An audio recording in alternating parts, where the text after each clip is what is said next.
very warm Vietnamese welcome. Cảm ơn các anh chị rất nhiều bởi vì những cái sự chào mừng vô cùng nồng nhiệt theo phong cách của những người Việt Nam thân thiện nhất thế giới như các anh chị.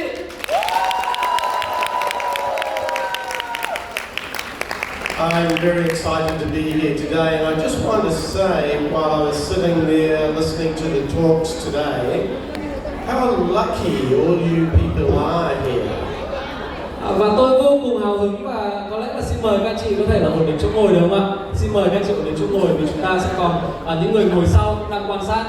Và em xin phép được phiên dịch tiếp, đó là gì ạ? Tôi vô cùng hào hứng khi mà được có mặt ở đây ngày hôm nay. Và tôi có thể nói rằng là tôi nếu như mà trong vai trò của các anh chị thì tôi thấy là cực kỳ may mắn bởi vì các anh chị đã được lắng nghe những cái phần chia sẻ từ đầu đến giờ. Yes, you've got a speaker from the Ministry of Health, Mr. Keong, speaking directly to you on health matters. That's very special and you're very lucky. So I feel lucky to be here too. Và tôi cũng là một người vô cùng may mắn cũng như là các anh chị vô cùng may mắn khi mà được Thạc sĩ Vũ Mạnh Cường, một trong những người đại diện cho Bộ Y tế đến đây để chia sẻ với các anh chị một cách trực tiếp những cái thông tin, những kiến thức vô cùng quan trọng như vậy. Right, well, now is a little bit more of a serious talk, I suppose. I'm going to talk about colostrum. Và bây giờ thì tôi sẽ đến với một cái phần mà nó khá là nghiêm túc để nói về sữa non. Các anh chị đã sẵn sàng nghe chưa?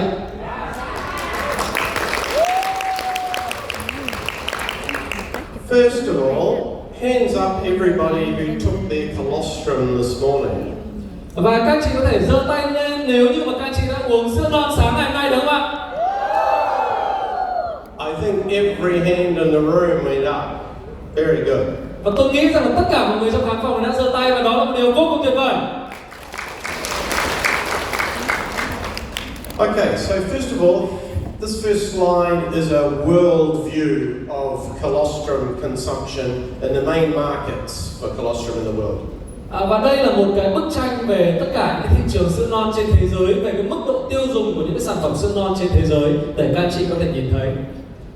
And the key thing it shows here is that Asia here is leading the world in colostrum consumption. Và khi mà các chị nhìn thấy trên cái biểu đồ này thì châu Á chính là cái khu vực mà đang sử dụng và tiêu thụ sữa non nhiều nhất trên toàn cầu. Asia 2 times more than the USA. Và ở tại châu Á thì chúng ta tiêu thụ sữa non hơn gấp 2 lần so với thị trường Mỹ. 3 times more than Europe. Và gấp 3 lần so với thị trường châu Âu. So you are in the right place here in the middle of Asia to be taking and building a business on colostrum. Do đó là bây giờ là các anh chị đang ở đúng chỗ, đúng thời điểm để các anh chị là gì ạ? Kinh doanh cũng như là sử dụng cái sản phẩm sữa non ở tại châu Á, đúng không ạ? And the next slide shows the producers of the world. And you can see here that New Zealand is the top producer of colostrum in the world. Và ở slide này thì các anh chị cũng sẽ có thể nhìn thấy được là những cái hình ảnh của những cái đất nước mà xuất khẩu các sản phẩm sữa non đứng đầu trên thế giới. Và trên top 1 chính là New Zealand thưa các anh chị. So you are sourcing from the best in the world, which is great for you too. Do đó là các anh chị đang sử dụng cái sản phẩm với cái nguồn nguyên liệu là hàng đầu thế giới, các anh chị có thấy tuyệt vời không ạ? So why source from New Zealand? Nhưng mà câu hỏi sẽ là gì ạ? Tại sao chúng ta lại sử dụng cái nguồn nguyên liệu đến từ New Zealand? Number one, New Zealand has clean air.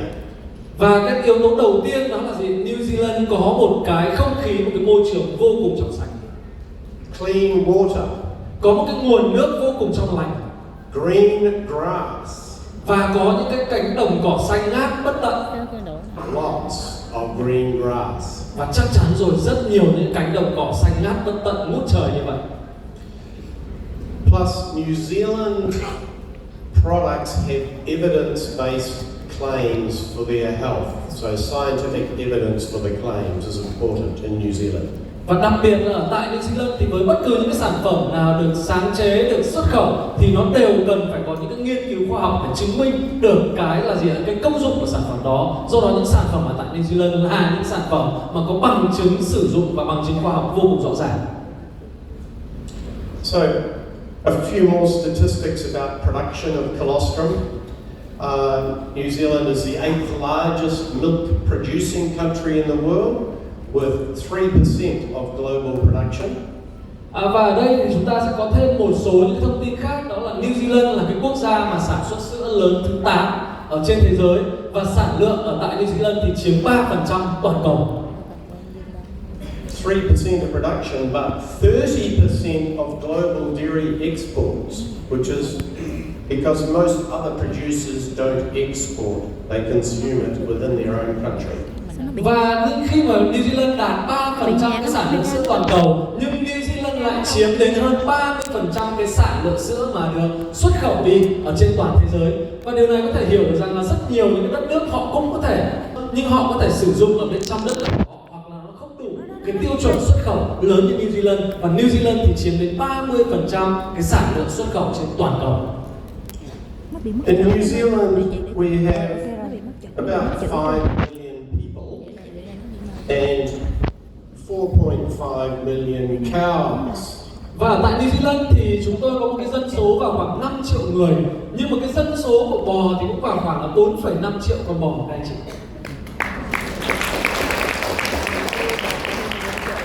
We have a very natural environment. We have the sunlight of Spain and the climate of Bordeaux in France. Và New Zealand thì được có một cái vùng khí hậu mà rất là được ưu ái. New Zealand thì được bao quanh bởi là gì ạ? Những cái giống như là những cái ánh nắng của Tây Ban Nha, nhưng mà lại có một cái vùng nhiệt đới khí hậu nó giống như Bordeaux của Pháp. Hands up who has been to New Zealand? Và nếu như mà các chị đã từng đến New Zealand có thể giơ tay cho tôi nhìn thấy nào ạ? Oh, good, quite a few. That's good. Một số các chị thì đã đặt chân đến New Zealand rồi. Hands up who wants to go to New Zealand? Nhưng mà bây giờ thì hãy giơ tay nếu các chị muốn đến New Zealand. I hope to see you all there one day. Và tôi chắc chắn rằng là muốn gặp tất cả các chị ở tại New Zealand vào một ngày nào đó. Các chị quyết tâm không ạ?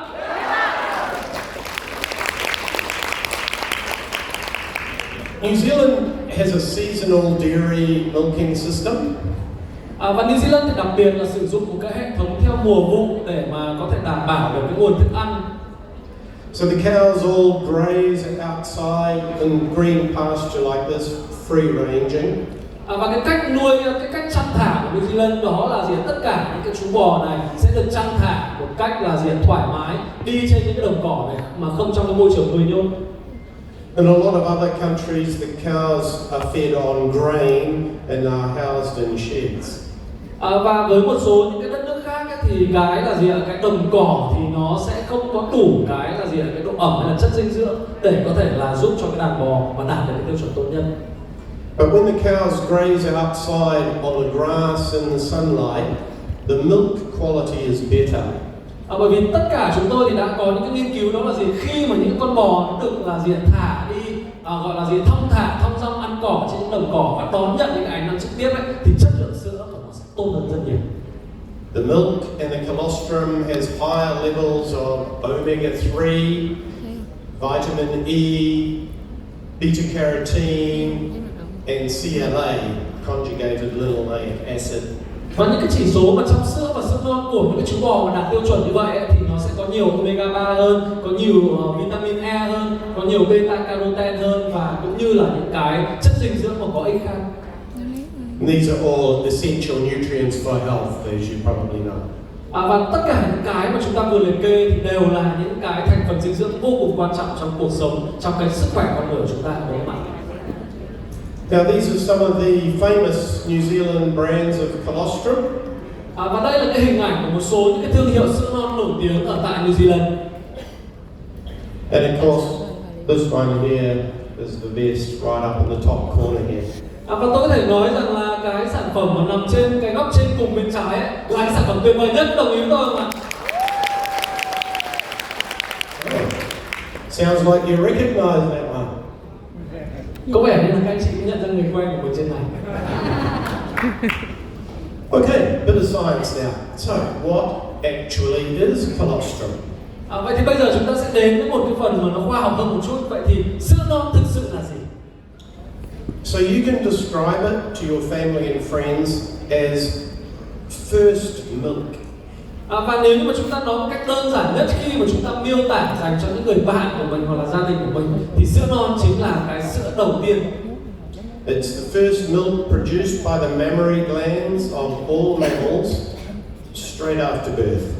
Và cái sữa non này là sữa đầu tiên khi mà một cá thể mẹ sau khi sinh con ấy, thì nó tiết ra được cái sữa này đầu tiên để có thể nuôi con của mình, những cá thể con. It's the perfect food for health. Và có thể nói sữa non là một cái thực phẩm hoàn hảo cho cái sức khỏe của chúng ta. It's designed by nature for the infant at the most vulnerable time of their life.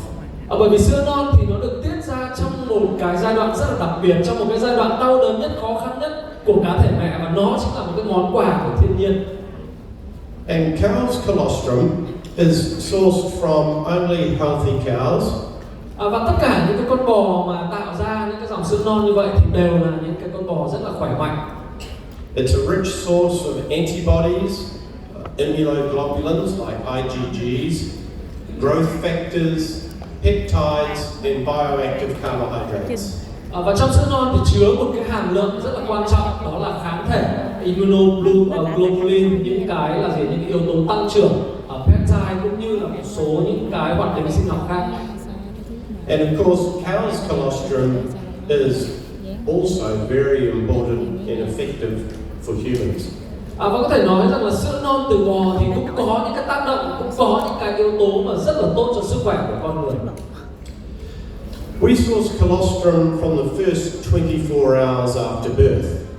Và chúng tôi lấy cái sản phẩm sữa non đó là ngay lập tức sau 24 giờ sau khi mà con bò mẹ nó sinh ra bò con. And this is why you can see on this graph here, it shows the level of bioactive components in colostrum after every 2 hours after birth, and you can see how it rapidly declines, so that by the 48 hours there's only a small amount. Và đây là một cái biểu đồ rất là quan trọng để các anh chị cũng có thể nhìn thấy. Cái biểu đồ này cho thấy rằng là những cái hoạt tính sinh học nó sẽ giảm dần theo thời gian, và cứ 2 tiếng thì cái hoạt tính sinh học này nó sẽ bị giảm đi những cái yếu tố mà có lợi cho sức khỏe. Và gần như nếu mà chúng ta lấy sau 48 tiếng ấy, thì cái hàm lượng của sữa non này nó không còn tốt như ban đầu nữa. There are still some, because this doesn't start at 0, we're starting at 70, but there's still some after 48 hours, but much higher in this area here. Mặc dù các hoạt tính sinh học có thể vẫn còn, bởi vì chúng ta không bắt đầu từ con số 0 ở cái cột kia. Tuy nhiên là sau 48 giờ thì gần như là những cái yếu tố tăng trưởng, những cái hoạt tính sinh học tốt nhất của sữa non thì nó không còn đủ nữa. So by sourcing it here, we have much higher bioactive components in the colostrum. Và do đó khi mà lấy trong 24 giờ đầu thì chắc chắn là chúng ta sẽ có đầy đủ và có cái hoạt tính sinh học cao nhất từ sản phẩm sữa non. So what are these bioactives? Well, here's a list of the main bioactives. You can have a look down here.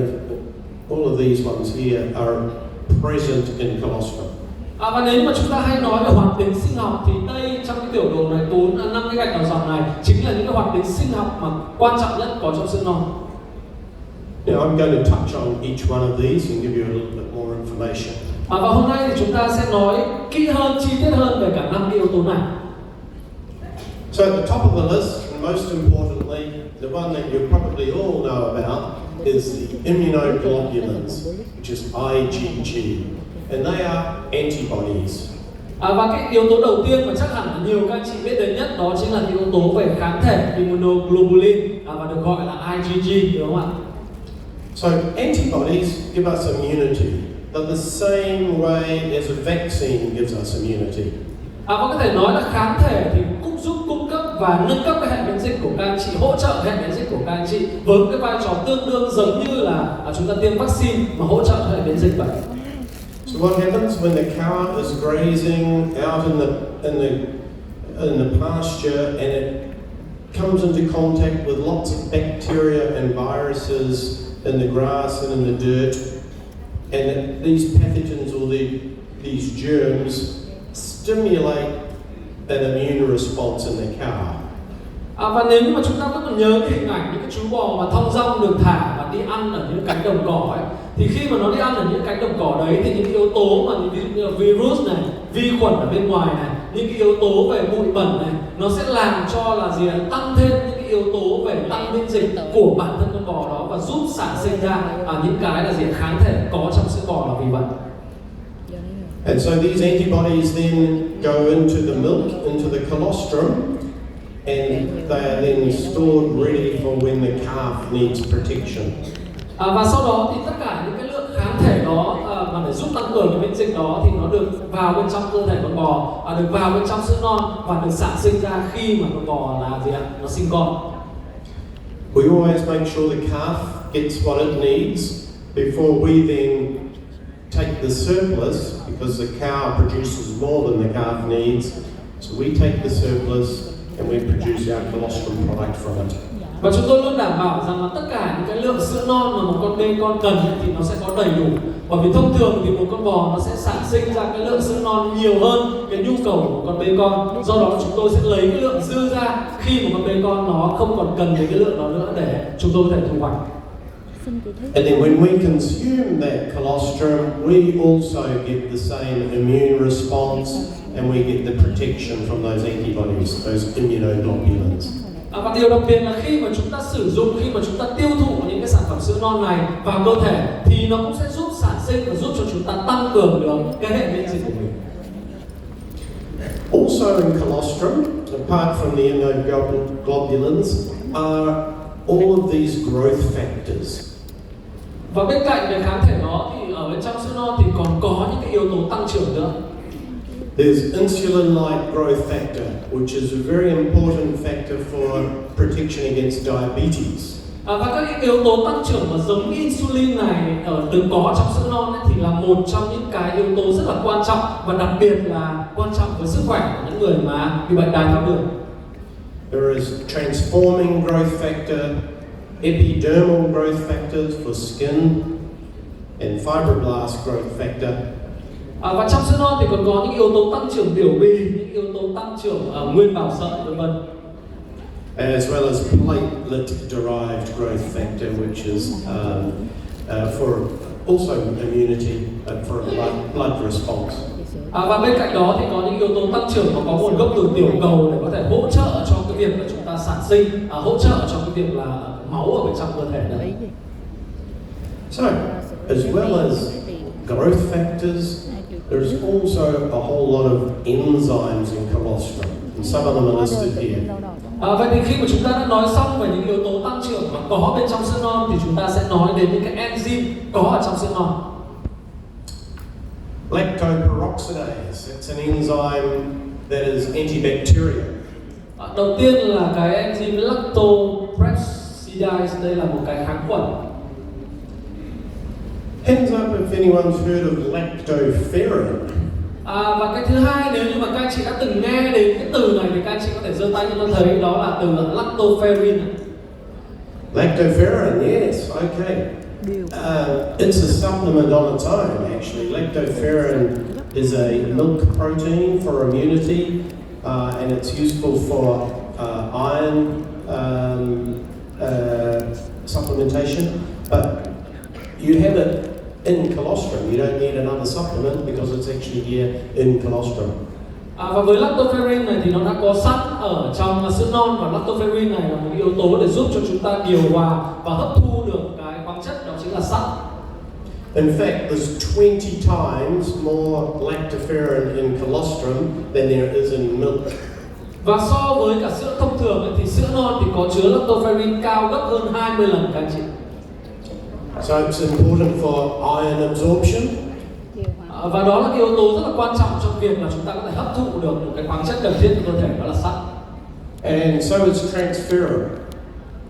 Bên cạnh đó thì chúng ta có thể nói đến về transferrin. It binds and helps transport iron. Nó giúp liên kết cũng như là vận chuyển được sắt đến với cả những cái tế bào trong cơ thể. lysozyme, which destroys bacteria and viruses on contact. Yếu tố tiếp theo nữa là lysozyme, giúp cho chúng ta là tiêu diệt những cái vi khuẩn và virus khi mà nó tiếp xúc. Xanthine oxidase, which releases hydrogen peroxide, which kills bacteria. Một cái yếu tố tiếp theo đó là xanthine oxidase, nó là giống như là giúp cho chúng ta tiêu diệt vi khuẩn, hình như nếu như không nhầm là hơi giống oxy già các anh chị. And this very interesting thing too about colostrum, it contains protease inhibitors. Protease are enzymes that break down, chop up and digest protein. A colostrum contains some inhibitors of those. Và ở trong sữa non thì cũng có một cái yếu tố khá là thú vị, đó là cái chất ức chế protease là giúp cho chúng ta là ngăn cản cái quá trình tiêu hóa sữa non ở bên trong ruột của cơ thể. So this is part of the reason why colostrum survives the acid stomach and the digestion in the stomach and still works in humans. Và do đó đấy cũng là cái lý do vì sao mà sử dụng những cái sản phẩm sữa non thì riêng cái sữa non thì nó cũng có thể sống một phần nào đó trong những cái môi trường axit khi mà đi qua dạ dày hay là đi qua ruột. The last one on the list here is lactalbumin, which raises brain serotonin levels, which improves the mood. No wonder we feel so good when we take colostrum. Và một cái yếu tố tiếp theo mà cũng vô cùng thú vị đó là lactalbumin này để tăng cái serotonin trong não để giúp cho chúng ta cải thiện tâm trạng. Và tôi có thể nói là nếu như mà các anh chị sử dụng cái sữa non hàng ngày ấy, thì cái tâm trạng của các anh chị sẽ luôn luôn vui vẻ, sẽ luôn luôn phấn chấn, đúng không ạ?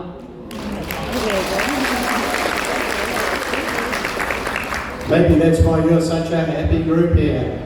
Và nếu như mà chúng ta nhìn vào những gương mặt của những người xung quanh thì chúng ta có thể hoàn toàn đảm bảo điều đó mà, đúng không ạ?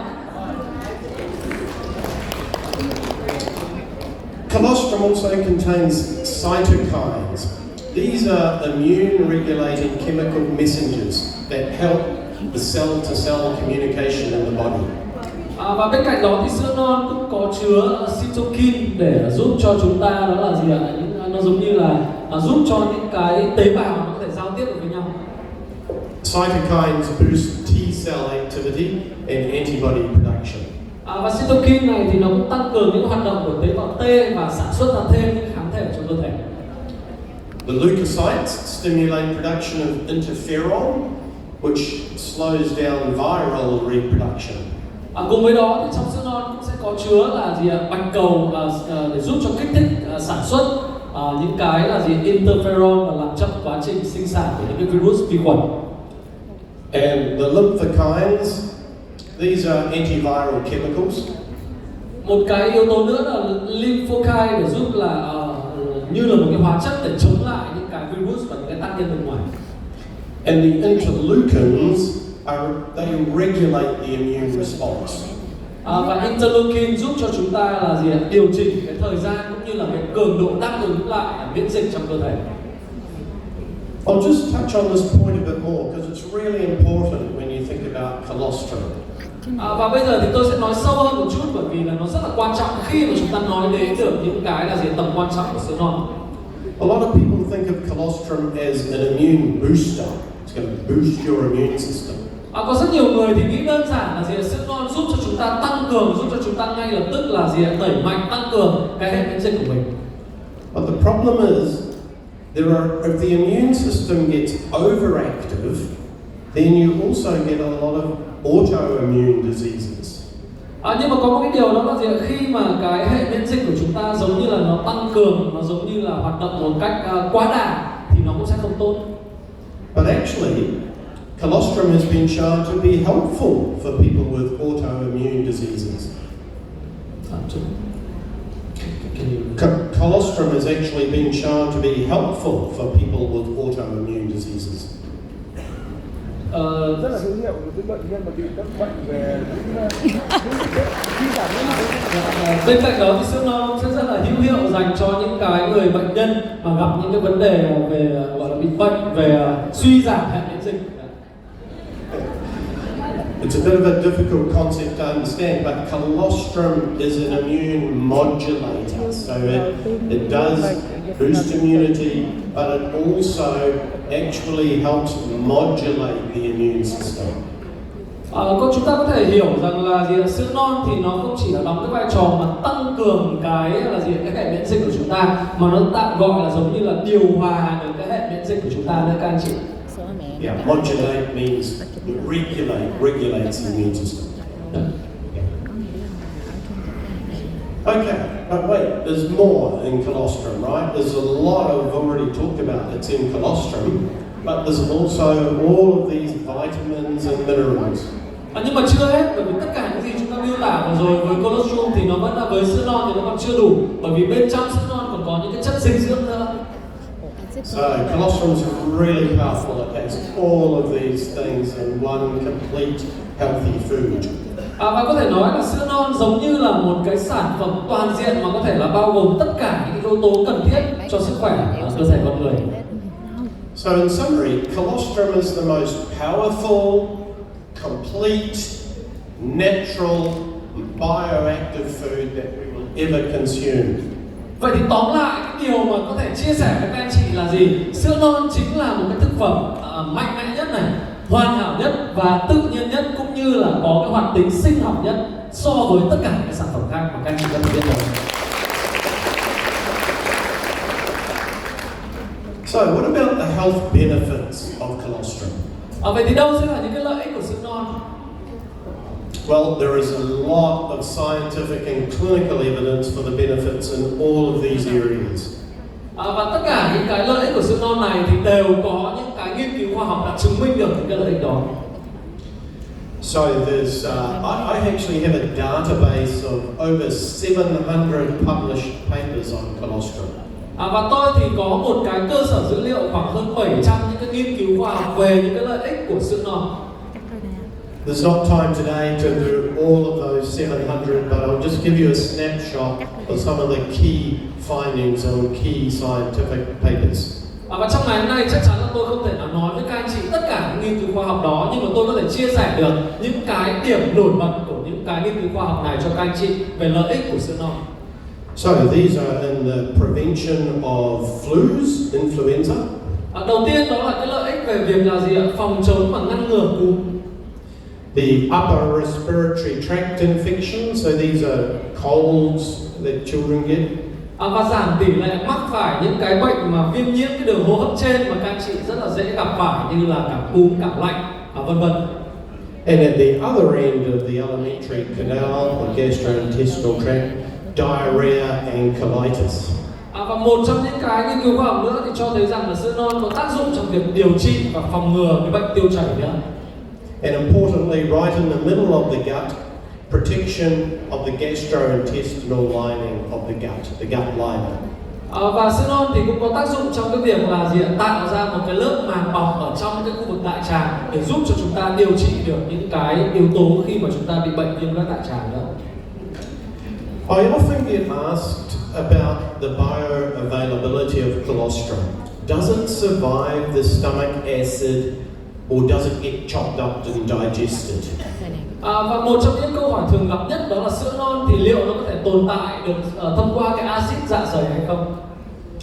Well, there was one scientific study, and this was by the scientists Kelly and Ruse, and they did a study to show that the immunoglobulins do survive the gastrointestinal tract. Và ngày hôm nay thì tôi muốn chia sẻ một cái nghiên cứu khoa học của Kelly và Rose để chứng minh rằng là gì ạ? Sữa non nó có thể sống sót thông qua thông qua những axit dạ dày, thông qua cái đường tiêu hóa. They took some feces samples of people who were taking colostrum and they measured the IgG in the feces. Và họ đã làm những cái nghiên cứu khoa học này và đo được những cái là gì ạ? Sự sống sót của kháng thể thông qua đường tiêu hóa bằng một cái cách phép đo xem là trong phân của những cái người mà được nghiên cứu này thì còn tồn tại gọi là gì, cái kháng thể hay không. And they showed that the antibodies do survive right through the tract. There were live antibodies in the feces. Và thông qua những cái nghiên cứu khoa học đó, thông qua những cái phép đo ở trong phân đó thì sẽ có thể nhìn thấy được là gì ạ? Cái kháng thể nó vẫn còn sống sót, nó vẫn còn tồn tại. But part of the reason for that is, you remember I talked about these protease inhibitors in colostrum? Và khi mà tôi chia sẻ với các anh chị những cái là gì, những cái thành phần khoa học về sữa non ở trong những cái slide trước. So they help to prevent that digestion. Và nó có trong sữa non thì nó có một cái là gì ạ, giúp cho chúng ta có thể là gì ạ, bảo vệ được cái đường tiêu hóa, bảo vệ được cái đường ruột của chúng ta và có thể sống sót được thông qua cái phần axit dạ dày. But there is still some digestion that happens, and we've got a solution for that, which I'm going to talk about shortly. Tuy là nó có thể sống sót được một phần nào đó qua axit dạ dày nhưng mà nó không còn nhiều. Do đó là để mà có thể là gì, đảm bảo được hầu hết được cái hoạt tính sinh học của sữa non ấy, thì chúng tôi sẽ có một cái lời giải và sẽ chia sẻ với các anh chị ở cái phần sau. This next study was a study in Italy in 2007 where they compared colostrum to the flu vaccine. Và cùng với đó thì tôi muốn chia sẻ với các anh chị một cái nghiên cứu ở Ý vào năm 2007 để cho thấy là cái sữa non có một cái hiệu quả như thế nào. So they had 4 groups in this study. They had a control group that received nothing, a vaccine group, a colostrum group, and a colostrum plus vaccine group. Và trong cái nghiên cứu này thì họ đã cho chúng ta thấy được rằng là cái hiệu quả của sữa non so với cả cái vaccine mà phòng chống cúm ấy. Và họ đã đưa ra được 4 cái nhóm để họ nghiên cứu. Cái nhóm thứ nhất là một cái nhóm gọi là nhóm đối chứng, tức là không sử dụng sữa non, không sử dụng vaccine gì cả. Nhóm thứ hai là cái nhóm mà đã tiêm phòng vaccine. Nhóm thứ ba là nhóm chỉ sử dụng sữa non. Và nhóm thứ tư là cái nhóm vừa dùng sữa non và vừa tiêm phòng vaccine để xem là cái hiệu quả phòng chống cúm như thế nào. And they recorded the number of times they got a flu or a cold over the next 3 months. Và cùng với đó thì họ đã đưa ra được cái phép đo của cả 4 cái nhóm này về cái việc là cái tỷ lệ hay là cái số lần mà những cái người trong cái nhóm này mắc phải cái bệnh cúm trong vòng 3 cái tháng kế tiếp đó. And these are the numbers. Và đây là những cái con số để thấy được là gì ạ? Đã có bao nhiêu những cái lần mà những người này bị cúm sau 3 tháng. The ones that took only colostrum had the lowest number of colds and flus. Và khi mà chúng ta nhìn vào những con số này thì những cái nhóm người mà chỉ sử dụng sữa non ấy là cái nhóm người mà bị mắc phải cúm và cảm lạnh ít nhất sau khi nghiên cứu này. Chỉ sử dụng cái sữa non thôi. And this was with only 400 milligrams of colostrum. So that's quite a low dose compared to what you get. You get 300 milligrams, more than 300 milligrams in Colos IgGold. Và nếu như mà so với những người này khi mà cái hàm lượng mà họ sử dụng trong cái nghiên cứu khoa học này thì nó thấp hơn rất nhiều so với cái hàm lượng là gì, kháng thể mà có trong Colos IgGold mà các anh chị đang sử dụng. Bởi vì Colos IgGold mà các anh chị đang sử dụng ấy, nó có hơn 316 mg kháng thể cơ, trong khi những người này mới đang chỉ sử dụng có hình như là 40 mg kháng thể cho cái nghiên cứu khoa học này. But it's more protected in Colos IgGold. Do đó có thể nói là những cái gì mà các anh chị đang sử dụng trong lon sản phẩm Colos IgGold ấy, nó mang đến một cái hiệu quả bảo vệ tuyệt vời hơn rất nhiều. And that's because of the bio-lactol, which I'm going to talk about shortly. Và một phần để mà chúng ta có thể hiểu được rằng là khi mà chúng ta có một cái hàm lượng kháng thể cao như vậy nhưng vẫn bảo toàn được hàm lượng kháng thể đó thì nó đến từ công nghệ bio-lactol mà một lát nữa tôi sẽ chia sẻ với các anh chị. This next study was in 605 children in India who had upper recurring respiratory tract infections.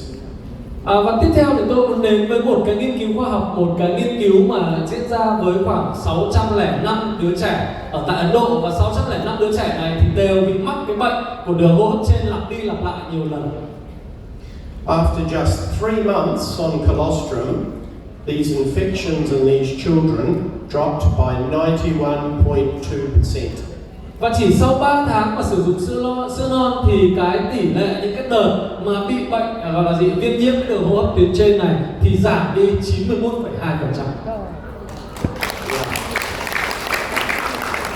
This is actually very important because remember Mr. Kyong was talking about antibiotic resistance. Và cái điều này vô cùng quan trọng bởi vì trong cái phần đầu tiên ấy, mà anh Phúc Mạnh Cường chia sẻ với các anh chị, một trong những cái vấn nạn của hệ thống y tế toàn cầu đó là vấn đề về kháng sinh, đúng không ạ? And so there's been obviously a rise in antibiotic resistance, and some of these children would not have any way of treatment for these upper respiratory tract infections, but now colostrum can be used for that. Và do đó thì với rất nhiều những em bé hoặc là với rất nhiều những người bị bệnh là viêm nhiễm những cái đường hô hấp này và sử dụng kháng sinh thường ngày, và khi mà họ đã gặp phải cái vấn đề kháng sinh thì hầu như rằng là họ sẽ không có được một cái giải pháp. Bên ngoài đó thì chúng ta có sữa non như là một cái giải pháp để có thể hỗ trợ cho họ trong việc là giảm thiểu những cái bệnh về đường viêm nhiễm hô hấp này, đúng không anh chị?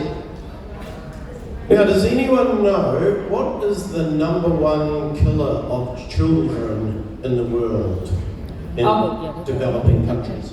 Và nếu như mà tôi chia sẻ với tất cả các anh chị về những cái đất nước mà đang phát triển đấy, thì những cái bệnh mà dẫn đầu về là gây ra tử vong cho trẻ nhỏ là bệnh gì thì các anh chị biết không ạ? Diarrhea. That is good. You're dead right there. You predicted that, didn't you?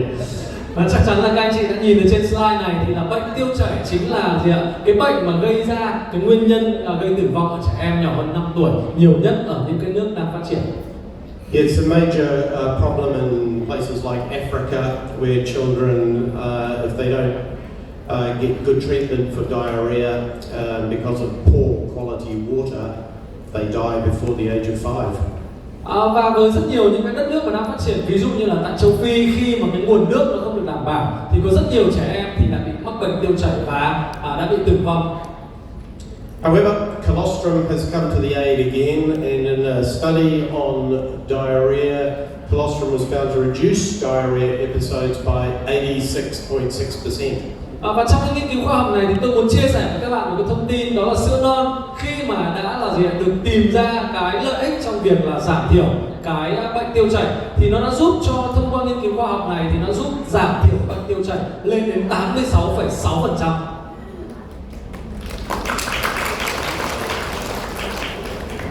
Now, this is a really important aspect that a lot of people don't realize with colostrum, and that's the benefit to the gut. Và một cái điều tiếp theo mà có rất nhiều người có thể là chưa biết hoặc là các anh chị đã biết rồi, đó chính là sữa non thì là mang lại những cái lợi ích vô cùng tuyệt vời cho đường tiêu hóa của chúng ta. So inside our gut, in the lining of the gut and the intestines, are these projections, like finger-like projections inside the gut called villi. Villi. Giống như là nếu như mà chúng ta nhìn vào cái hình dạng của cái dạ dày của chúng ta, cái bao tử của chúng ta thì nó giống như là một cái hình chữ V. Nếu như mà chúng ta đặt cái ngón tay, đúng không ạ? Nếu mà xoay nằm ngang thì nó hơi giống một cái chữ V, đúng không ạ? You know, inside the intestines, the lining of the gut has these projections all the way through. Yeah. Yes. So these projections, these villi are really important for absorption of minerals and water. Và có thể nói là với cái hình dáng đặc biệt đó của bao tử của chúng ta thì nó rất là quan trọng trong việc là chúng ta hấp thu được những khoáng chất này, những cái chất như là chất lỏng, như là nước. So these projections can get affected by drugs, etc. But what was known was that colostrum helps with things like leaky gut. Và với một cái hình dáng đặc biệt như vậy thì khi mà chúng ta sử dụng những cái sản phẩm như là dược phẩm, như là thuốc thì nó sẽ có thể gây ra những cái viêm loét này, nó sẽ có thể gây ra những cái tổn thương ở trong bao tử. Và sữa non thì đặc biệt đó là có thể tạo ra một cái lớp bao bọc, một cái lớp bao bọc lên cái niêm mạc dạ dày để giúp cho chúng ta là hạn chế và phòng tránh được cái tình trạng là viêm loét dạ dày, viêm loét bao tử, đúng không ạ? So these villi, they get holes in the gut, and then some of our food can pass through and get into the bloodstream. So when you get holes in the gut, some of our undigested food and small proteins can get through the holes in the gut and get into the bloodstream. Và bởi vì nếu như mà chúng ta có những cái lỗ, chúng ta bị những cái viêm loét ở bên trong cái bao tử đó, thì những cái là gì, những cái thực phẩm, những cái đồ mà nó chưa được tiêu hóa thì nó có thể là gì, đi trực tiếp thông qua cái đường máu và thông qua những cái là gì, những nội tạng, thì nó rất là gây ra những cái nguy hiểm cho sức khỏe. So this is the cause of things like allergies. If we have an allergy, a food allergy, or if we get an immune response to something that we've eaten, it's because of things getting through the gut and into the bloodstream. Và cái hiện tượng như là tôi vừa miêu tả đấy thì nó giống như là những cái hiện tượng mà dị ứng, những khi mà chúng ta dị ứng với một cái thực phẩm nào đó, khi mà chúng ta dị ứng với một cái món ăn nào đó, thì vân vân, đó là một cái triệu chứng để cho thấy rằng là gì ạ, ở bên trong dạ dày của chúng ta thì đã có những cái yếu tố mà làm cho là gì ạ, những cái thực phẩm nó chưa được tiêu hóa thì nó đi thẳng vào máu và nó gây ra những cái tình trạng như là gì ạ, dị ứng về thực phẩm vân vân. But what they showed that all those growth factors that I talked about in colostrum, all those growth factors, they help to seal those holes. Và nếu như mà chúng ta nhìn và chúng ta tưởng tượng rằng là trong bao tử của chúng ta có những cái lỗ hổng như vậy, thì như tôi nói lúc đầu thì sữa non có những yếu tố tăng trưởng, và những yếu tố tăng trưởng này thì nó sẽ giúp là gì ạ, bao bọc, tạo ra một cái màng bọc để là gì ạ, không còn những cái lỗ đó ở trong những cái bao tử, đúng không ạ? Một cách hiểu đơn giản như vậy. They also help to reduce inflammation in the gut, and this clinical study was all about inflammation in the colon.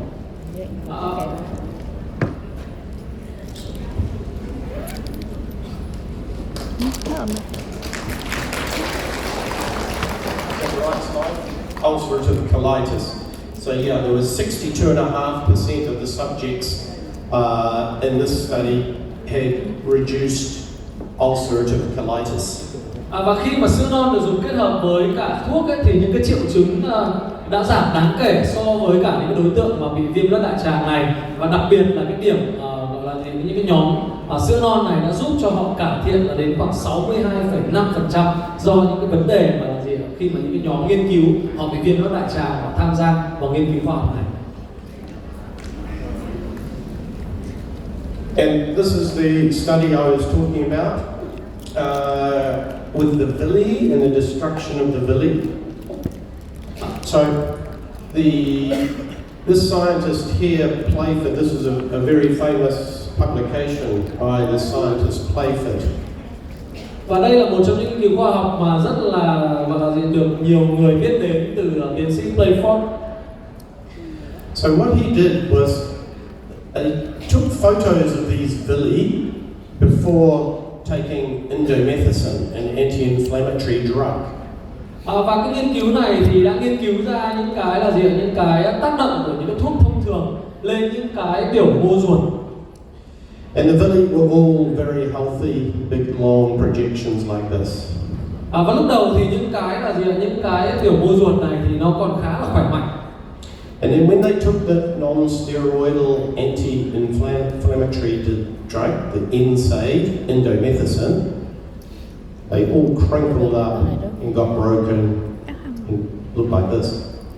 Và khi mà họ sử dụng những cái thực phẩm này, những cái loại thuốc này, thì người ta có thể nghiên cứu và người ta nhìn thấy được cái bề mặt của biểu mô ruột này thì nó có một cái sự thay đổi đột biến, là nó giống như là bị co lại. And then they gave those patients colostrum, and they found that all these villi grew right back to normal health again. Nhưng mà với những người mà cái biểu mô ruột này nó đã bị có cái biểu tượng co lại như vậy rồi, thì người ta lại tiếp tục làm nghiên cứu là cho những người này uống sữa non, và một cái điều thần kỳ diễn ra đó là gì ạ? Những cái yếu tố co này nó ngay lập tức là nó trở lại giống như là một cái bề mặt của cái biểu mô ruột khỏe mạnh các anh chị sau khi sử dụng sữa non. Yeah, it's quite amazing, very amazing. Rất là tuyệt vời. And I've got that paper if anyone wants it, I can send it through, but you see the pictures in the paper that was published, they look really dramatic. Và nếu như mà chúng ta có cái mong muốn là tìm hiểu về cái nghiên cứu khoa học này, thì trong cái nghiên cứu khoa học này sau này tôi có thể gửi cho các bạn, đó là cái hình ảnh của những cái biểu mô ruột nó thay đổi như thế nào sau khi mà sử dụng những cái sản phẩm từ sữa non. So that's a little bit of a snapshot of some of the science around colostrum. I'd just now like to just talk a little bit about the quality aspects of colostrum. Và vừa rồi là tất cả những yếu tố khoa học mà chúng ta chia sẻ, chúng ta nhìn thấy những cái thành phần, những cái lợi ích mà có trong sữa non. Và bây giờ thì chúng ta sẽ nói về vậy thì như thế nào là một sản phẩm sữa non mà có chất lượng. So when looking for a really good source of colostrum, we felt there were 6 main criteria. Và khi mà chúng ta nói về phẩm chất của sữa non, cái tiêu chuẩn chất lượng của sữa non thì nó sẽ có 6 cái tiêu chí. So number one, obviously, a very high level of IgG, 20%. Cái điều đầu tiên đó là gì? Một cái sản phẩm sữa non chất lượng là phải có cái mật độ IgG cao và tối thiểu là ở mức 20%. But a good colostrum will also have other immunoglobulins, IgA and IgM. Và với một cái sản phẩm sữa non chất lượng ấy, thì nó không chỉ là chứa IgG mà nó còn phải chứa những cái Ig khác như là IgA hay là IgM. It should also contain PRPs or proline-rich polypeptides. Và cái sản phẩm nữa mà sản phẩm sữa non chất lượng nó cũng sẽ phải chứa PRP, giống như là chứa cái polypeptide dầu proline. These are important for that immune modulation, that regulation that I was talking about before. Và đây là cái yếu tố rất là quan trọng như là tôi vừa nói là sữa non nó có cái tính chất là gì? Điều hòa được cái hệ miễn dịch của các anh chị thì nó phụ thuộc vào cái PRP này, PRP này, được không ạ? The colostrum should be sourced from healthy cows with export certification. Và sữa non chất lượng thì chắc chắn là phải có nguồn gốc từ những cái chú bò khỏe mạnh và đặc biệt là phải có những cái chứng nhận đủ tiêu chuẩn xuất khẩu. This is the benefit of New Zealand supply. Và đó chắc chắn là những cái là gì? Cái lợi ích của việc khi mà chúng ta có những cái vùng nguyên liệu từ New Zealand khi mà luôn luôn có đủ những cái tiêu chuẩn xuất khẩu. You should get a certificate of analysis with every batch. Và sữa non chất lượng cũng phải có đầy đủ những cái giấy chứng nhận phân tích thành phần. And it should be free from hormones, pesticides and herbicides. Và chắc chắn là không được chứa hormone, không được chứa thuốc trừ sâu, không được chứa những cái thành phần thuốc diệt cỏ vân vân. So the colostrum in Colos IgGold satisfies all 6 of those criteria. Và Colos IgGold là sản phẩm mà là gì? Đáp ứng đủ cả 6 tiêu chí tôi vừa nêu ra.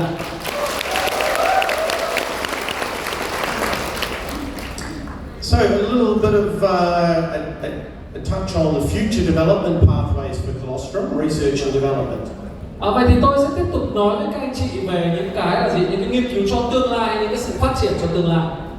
There's a range of applications we're working on that could result in exciting products for you. Và các anh chị có thể nhìn thấy được cái biên độ mà chúng ta sẽ có thể phát triển, chúng ta sẽ có thể làm ra những cái sản phẩm mới trong tương lai như thế nào. This slide just highlights that there are multiple categories: oral hygiene, nutritional supplements, drugs, and cosmetics. Và trong cái slide này thì tôi mới chỉ đưa ra cho các anh chị một số những cái phân loại, một số những cái sản phẩm khác nhau như là vệ sinh răng miệng này, như là thuốc này, như là thuốc đặc trị, sản phẩm cho trẻ sơ sinh, mỹ phẩm vân vân. They all have different times to market and different investment requirements for development. Và để chúng ta có thể tạo ra được những cái sản phẩm như vậy thì nó sẽ luôn luôn là có một khung thời gian nhất định, có một cái là gì, một cái khoản đầu tư nhất định để chúng ta có thể tạo ra được từng cái dòng sản phẩm sẽ có những cái mức độ khác nhau. But we've got a team of scientists who are working on bringing some exciting new products to you much sooner than these time frames. Nhưng mà tôi muốn chia sẻ với các anh chị là nếu như mà chỉ nhìn vào những con số này thì các anh chị sẽ thấy rất lâu mới có thể sản xuất ra được một cái dòng sản phẩm. Và do đó ở tại New Zealand thì đội ngũ nhà khoa học của chúng tôi đang có khoảng 10 người và đang làm việc hết công suất để có thể rút ngắn được cái thời gian này và đưa ra thị trường những cái dòng sản phẩm tuyệt vời nhất trong tương lai đến với các anh chị. In fact, because of my extensive formulation and manufacturing experience, we already have a number of concepts all ready for trial. Bởi vì bản thân chúng tôi là những cái nhà nghiên cứu khoa học mà đã có đầy đủ những kinh nghiệm, đã có đầy đủ những cái nghiên cứu khoa học, và sau đó thì chúng tôi sẽ có thể rút ngắn được cái thời gian mà phát triển sản phẩm này để mang đến những cái sản phẩm chất lượng cao trong một cái khung thời gian mà đáp ứng được nhu cầu của thị trường. So stay tuned for more news soon. Do đó là gì? Hãy chuẩn bị cho những điều tuyệt vời đang sắp tới với tất cả các anh chị.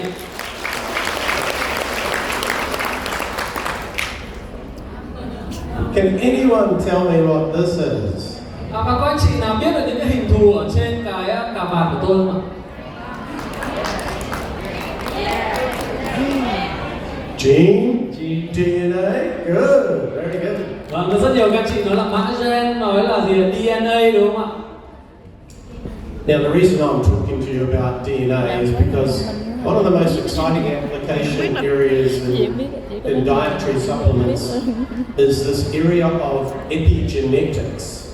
Và một trong những cái yếu tố, một trong những cái mà phần mà tôi muốn chia sẻ với các anh chị dành cho những dòng thực phẩm bổ sung, dành cho những cái dòng sản phẩm mà có thể là gì hỗ trợ cho sức khỏe về cái yếu tố về kiểm soát mã gen.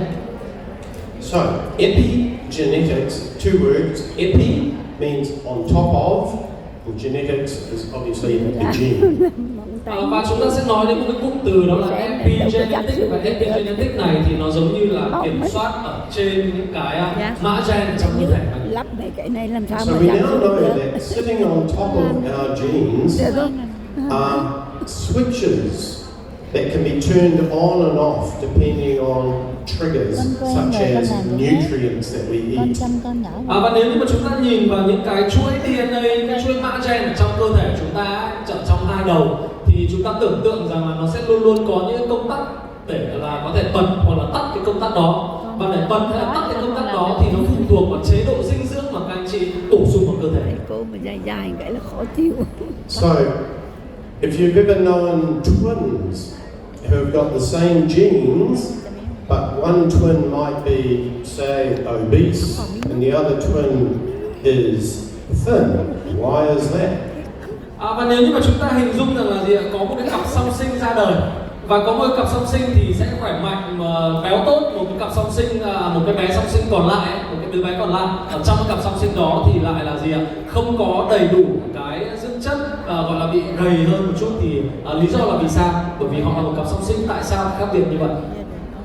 It's because genes are either turned on or off in each of them, so the epigenetics is different. Và có thể nói là khi mà chúng ta nhìn thấy cái tình trạng như vậy thì hai cái mã gen này nó đã ở cái chế độ bật và tắt khác nhau ở hai cái đứa bé, để giúp cho các anh chị hình dung được gọi là gì, cái kiểm soát của mã gen là như thế nào. And we know that colostrum has many bioactive components that may act as epigenetic switches, turning genes on and off. Và nếu như mà chúng ta nhìn vào một cái hình dung căn bản như vậy thì sữa non có chứa rất nhiều những hoạt tính sinh học, và những hoạt tính sinh học này thì nó đóng vai trò giống như là những cái công tắc vậy. Khi mà những công tắc này đặt vào những cái mã gen thì nó sẽ có thể giúp cho những mã gen đó được bật tắt hay là bật mở, đúng không ạ? And this has huge potential for helping to overcome many degenerative diseases. Và do đó thì với những cái việc mà chúng ta kiểm soát, với những cái việc mà chúng ta nghiên cứu về sữa non thì nó mang đến rất là nhiều những cái tiềm năng để từ những cái sản phẩm, từ những cái thành phần từ sữa non để giúp cho chúng ta sẽ có thể giải quyết được rất nhiều vấn đề về sức khỏe. Yeah, another very interesting area of research is in the area of stem cell science. Và tiếp theo đó là gì? Những cái sau khi những nghiên cứu khoa học mà tôi vừa chia sẻ thì đến một cái nghiên cứu mà tôi cũng thấy rất là thú vị, đó là nghiên cứu về tế bào gốc. In 2008 in Australia, scientists discovered stem cells in breast milk. Và vào năm 2008 thì là gì? Tế bào gốc đã được phát hiện ra là có trong sữa mẹ. So, what are these mysterious things called stem cells? Vậy thì đâu là cái yếu tố, đâu là những cái điều bí ẩn mà chúng ta chưa khám phá ra ở trong tế bào gốc? So, stem cells are what are called undifferentiated cells. Chưa có chức năng, tế bào chưa có chức năng. Tế bào gốc được tạm coi là những cái tế bào đầu tiên và nó chưa có một cái chức năng cụ thể, đúng không ạ? Nguyên bản đấy. I'll try and just simplify a little bit. So, our body is made up of brain cells, neurons, heart cells, muscle cells, bone cells, lots of different cells in all of the organs in our body. They're all different types of cells. Và chúng ta có thể hiểu rằng là gì, khi mà chúng ta, cơ thể của chúng ta lớn dần lên thì nó sẽ luôn luôn là những cái tế bào, nó sẽ có những cái tế bào đáp ứng được những cái gọi là nhu cầu cụ thể hay chức năng cụ thể, như tế bào ở trong não của các anh chị này, tế bào ở trong tim này, tế bào ở trong xương khớp này, tế bào ở trong gọi là gì ạ, những cái thành phần nội tạng vân vân này, thì những tế bào đó được gọi là những tế bào là đã có chức năng, được không ạ? But before they became that cell, before they became one of those cells, they started as an undifferentiated cell, or a baby cell that hasn't found its path to adulthood, if you like. Vậy thì với những cái tế bào mà như tôi vừa chia sẻ, trước khi mà nó được chuyên biệt cái chức năng của nó, thì nó là một cái tế bào nguyên bản, chưa có một cái chức năng gì cả, đúng không ạ? Và chúng tôi gọi đó là tế bào gốc. Đó là cách dễ hiểu nhất để chúng ta hiểu. And we all have a pool of these little baby cells, these undifferentiated baby cells, in our bone marrow and in our fat tissue. Và với những cái tế bào gốc đó thì chúng ta sẽ có thể nhìn thấy ở trong những cái mô xương. And these get released from these deposits in the bone marrow and the fat tissue and circulate around the body to go to a site where they're needed. Và nếu như mà chúng ta gặp phải những cái tổn thương ở trong cơ thể ấy, thì giống như là những cái tế bào gốc đó nó sẽ đóng vai trò là giúp cho chúng ta sửa chữa, giúp cho chúng ta là gì, giải quyết được những cái vết thương, những cái thương tích đó. They are the body's repair kit for damaged cells.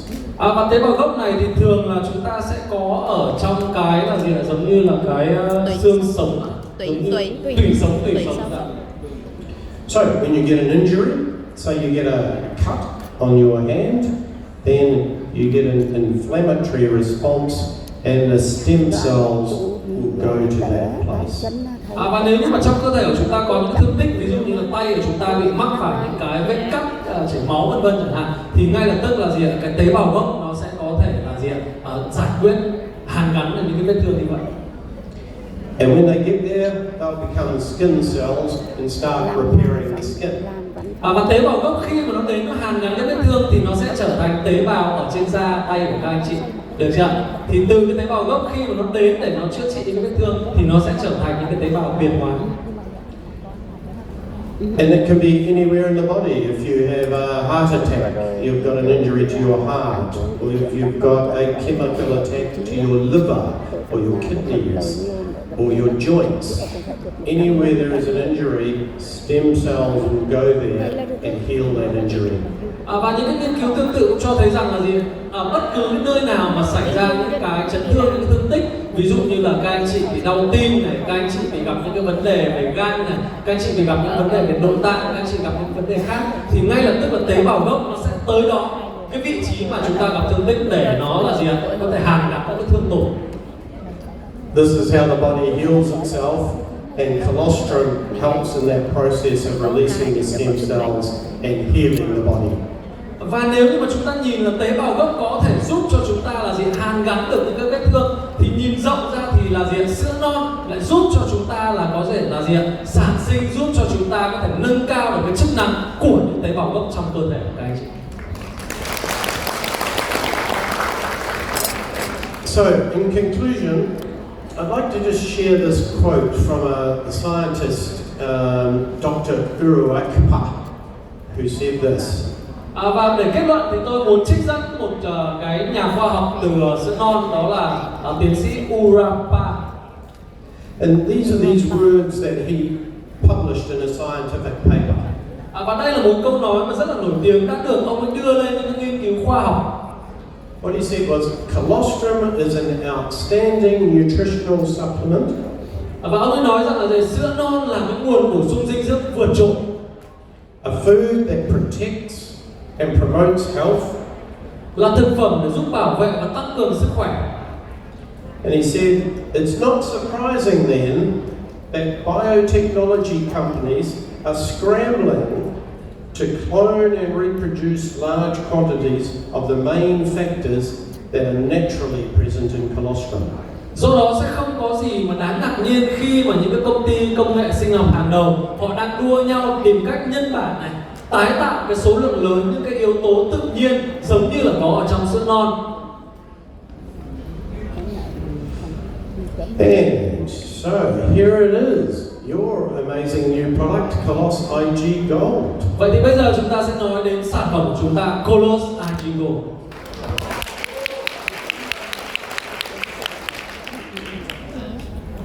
So, Colos IgGold contains colostrum and high IgG for superior immunity. Và Colos IgGold là một sản phẩm có chứa thành phần sữa non cũng như là cái hàm lượng kháng thể cao vượt trội. Calcium and vitamin D3 for higher bone mineral density and stronger bones. Trong sản phẩm cũng có chứa canxi và vitamin D3 để giúp cho chúng ta tăng cường cái mật độ khoáng xương và giúp cho xương chắc khỏe hơn. Biolactol. Now, I need to talk a bit about biolactol. Và đặc biệt ở đây đó là chúng ta trong sản phẩm này có biolactol và tôi sẽ muốn chia sẻ nhiều hơn về biolactol. Now, remember when I was talking about colostrum surviving the gastrointestinal tract? Chúng ta đều biết rằng là sữa non thì nó một phần nào đó vẫn có cái khả năng mà không bị triệt tiêu bởi những cái axit ở trong dạ dày và đường tiêu hóa, đúng không ạ? Vẫn có khả năng sống sót. Well, biolactol not only helps to protect against further digestion in the stomach and the tract, but it also helps with absorption. Và với cái công nghệ biolactol mà đặc biệt chỉ có trong sản phẩm Colos IgGold này thì biolactol nó sẽ giúp là gì ạ? Bao bọc, bảo vệ những cái hạt sữa non để đi qua cái đường tiêu hóa, và bên cạnh đó thì nó có một cái yếu tố là giúp cho chúng ta tăng cường được cái sự hấp thu của những cái hàm lượng dinh dưỡng có trong sữa non và trong cơ thể người. So biolactol is a phospholipid delivery system. Và biolactol có thể coi như là một cái hệ thống hệ thống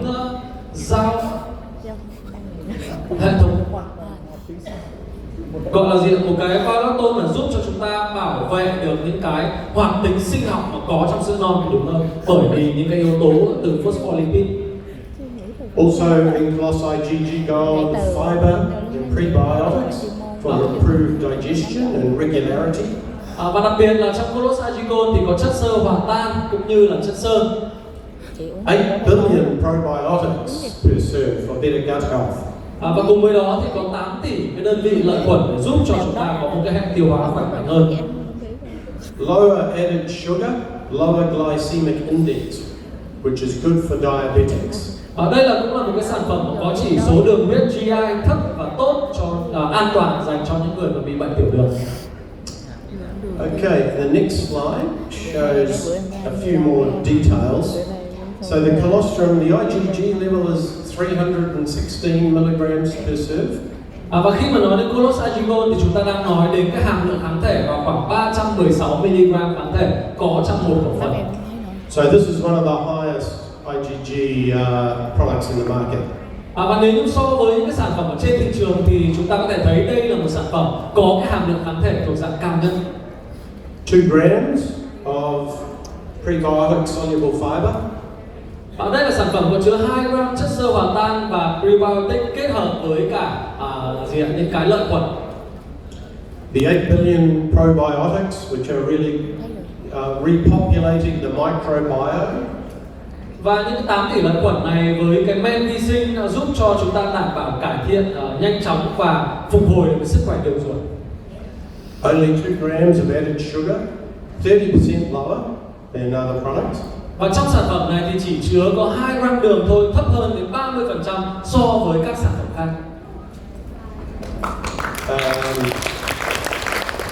Low GI of 30 compared to say 50, 55 for other products.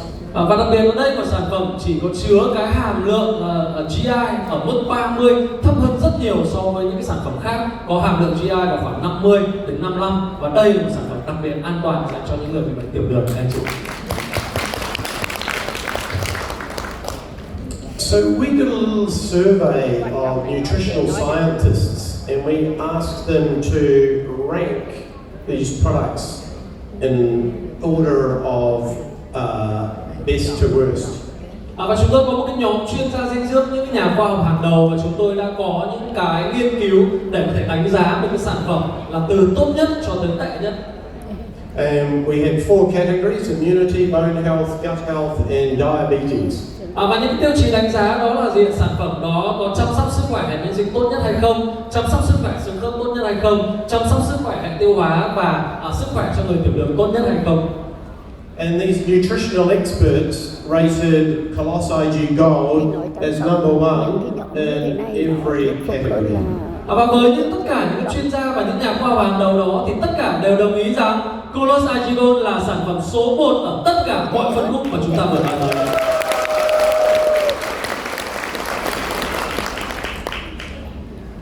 So where does all this innovation come from? Well, I'm part of a collective of scientific and industry brains in the Institute for Nutrition and Human Health. Vậy thì đâu sẽ là những cái khởi nguồn cho những cái sự đổi mới của sản phẩm, cho những nghiên cứu mới của công ty và của chúng ta? Thì tôi cũng rất là tự hào khi tôi là một trong những cái nhà khoa học mà có tên ở trong cái thành phần hội đồng những cái nhà khoa học mà giúp cố vấn ra những cái sự đổi mới trong tương lai. So this is where scientists and innovators can come together and we can collaborate on research and development and create great products like Colos IgGold. Và đây là hội đồng của những nhà khoa học đã được đưa vào và chúng tôi thành lập nên một viện dinh dưỡng và sức khỏe con người. Và từ đó thì chúng tôi có những cái cam kết để cùng với nhau tạo ra những sản phẩm tốt hơn, tuyệt vời hơn để chăm sóc cho sức khỏe con người. Here's a few of the people, scientists who've been invited to participate and contribute or support. Và đây là thành phần hội đồng khoa học, những cái nhà khoa học mà có tên trong hội đồng khoa học này. Must have got me on a bad day for that photo, I think. Và các anh chị có thể nhìn thấy anh ở giữa này quen quen và cái gương mặt này thì như hôm đấy có một ngày hơi tệ một chút, các anh chị thông cảm, trông hơi mơ mờ đúng không? Anyway, I really look forward to working with your research and development and marketing teams to take more science and more science create more products for you. Và khi mà tôi đứng ở đây thì tôi vô cùng phấn khích và tôi muốn chia sẻ một cái cam kết, một cái sự đồng hành với là gì, toàn bộ cái bộ phận nghiên cứu sản phẩm, bộ phận marketing, những cái nhà khoa học hàng đầu để giúp cho chúng ta sẽ mang đến những cái sự đổi mới, những cái nghiên cứu tuyệt vời hơn trong tương lai cho những sản phẩm đang đến với các anh chị. I'd just like to finally just take a chance to thank the Kia 4 team. I've been very impressed with the organisation and the support that I've had.